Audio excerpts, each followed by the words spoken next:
Alright, here's the latest from LASCO C3, and right at the very end you're going to see something that is unexplained. Besides that, not sure what that was or that.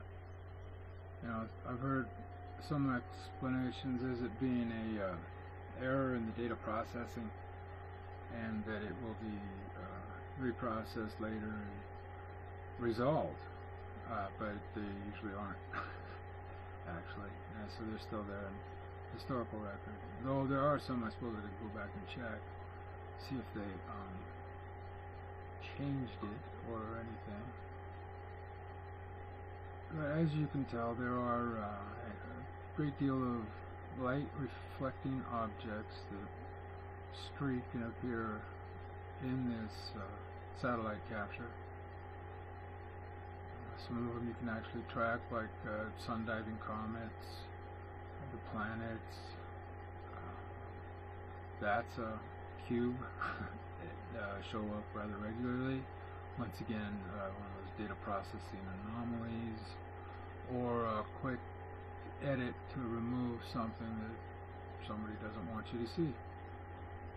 I suppose anything is possible. There has been a couple of CMEs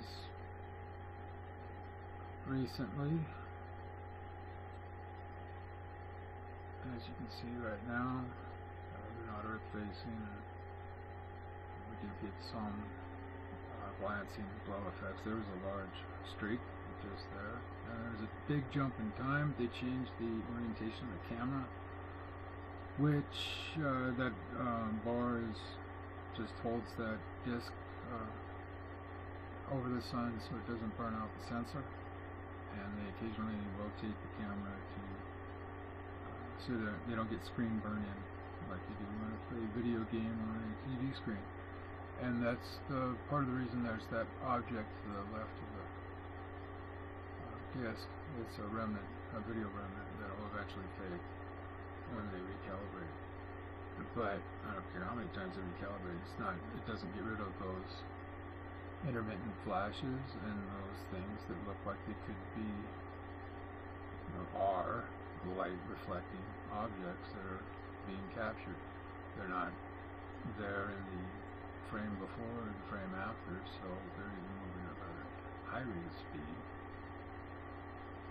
Hard to say. There was a processing anomaly or something.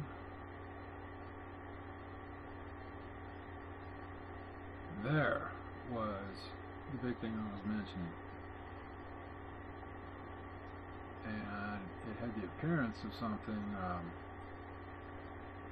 in a video called The Ringmakers of Saturn. Someone has actually captured on film images of these very large objects that look like bars, like that we just saw. I'll reverse this so that I can get it into the single frame. And they actually appear to be creating the rings around Saturn. There's the gentleman, astronomer, released a book, and there is a couple of videos on YouTube. There is that object. Now this also, there was something very much like this around the time of the comet Ison, and YouTuber Ben Time Traveler offered an explanation to a lot of the anomalous images that were shown around that event on last year at November 28th on Thanksgiving. This is another extreme oddity, and I'll take any explanation if somebody feels they can offer something of reasonable explanation. And here we've got another one of those intermittent flashes. That's all for today.